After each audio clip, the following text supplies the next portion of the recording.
जय Mahalakshmi friends, welcome to my mini blog. ये शाम का ब्लॉग जा रहा है और जो है शाम के खाने में मैंने बनाई तोरी की सब्ज़ी, जो कि गर्मी के अकॉर्डिंग सबसे अच्छी सब्ज़ी होती है। हरी सब्जियां जो है गर्मी में खाना बहुत ही बेहतर होता है सेहत के लिए।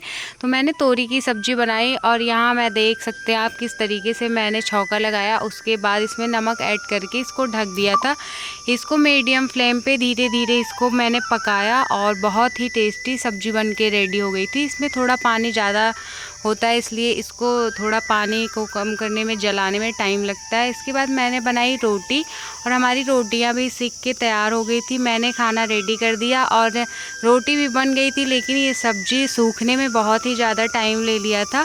और ये हमारी फेवरेट सब्ज़ी है, तोरी की सब्ज़ी हरी सब्जियों में हमारी फेवरेट सब्ज़ी है। यहाँ मैं खाना खाने बैठ गई थी। ये रही भिंडी की भुजिया, तोरी की सब्ज़ी, पूड़ी और ये हमारे गाँव में बनती है छुआनी और चावल रोटी। Bye bye.